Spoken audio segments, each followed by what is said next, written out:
గత బీఆర్ఎస్ ప్రభుత్వం మీద బురద జల్లాలని, ఏదో ఒక రకంగా రాజకీయ లబ్ధి పొందాలని ఆ రోజు ఎన్నికల ముందు ప్రయత్నం చేసినారు. ఇప్పుడు కూడా గత 2 సంవత్సరాలుగా అదే ప్రయత్నం చేస్తూ వచ్చారు.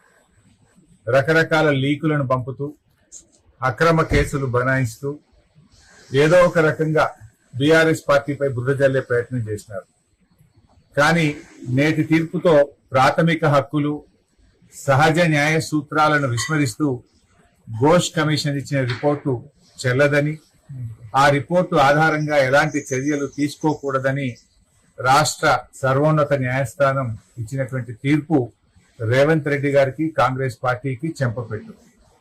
ఇప్పటికైనా రేవంత్ రెడ్డి గారు ఈ చిల్లర రాజకీయాలు మాని ఆ కుంగిన 2 పిల్లర్లను వెంటనే మరమ్మతు చేసి రాష్ట్ర రైతాంగానికి సాగునీరు అందించాలని చెప్పి కోరుతా ఉన్నాం.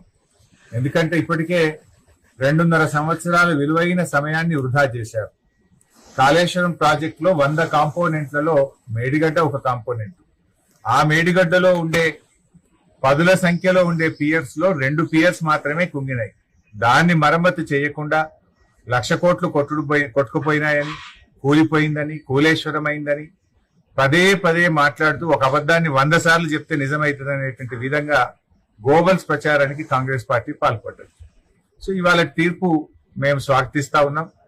ఇప్పటికైనా రేవంత్ రెడ్డి గారు వెకిలి చర్యలు మాని, చిల్లర రాజకీయాలు మాని ఆ 2 పిల్లర్లను మరమ్మతు చేసి రాష్ట్ర ప్రయోజనాలు కాపాడాలని కోరుతా ఉన్నాం.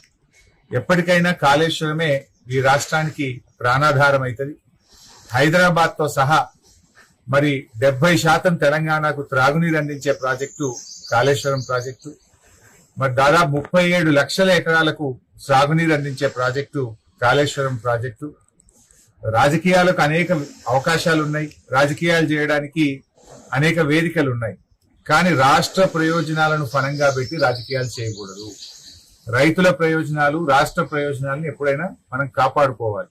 ఏ పార్టీ అధికారంలోకి వచ్చినా, ఏ పార్టీ అధికారంలో దిగిపోయినా కూడా రాష్ట్రం ముఖ్యం, రాష్ట్ర ప్రయోజనాలు ముఖ్యం, రాష్ట్ర ప్రజలు ముఖ్యంగా ప్రభుత్వాలు పనిచేయాలి. రాజకీయాలు చేసుకోవడానికి వేరే ఉన్నాయి, కానీ ఇంత పెద్ద ప్రాజెక్టును ఇన్ని లక్షల మంది రైతుల ప్రయోజనాలు దెబ్బతీయదు.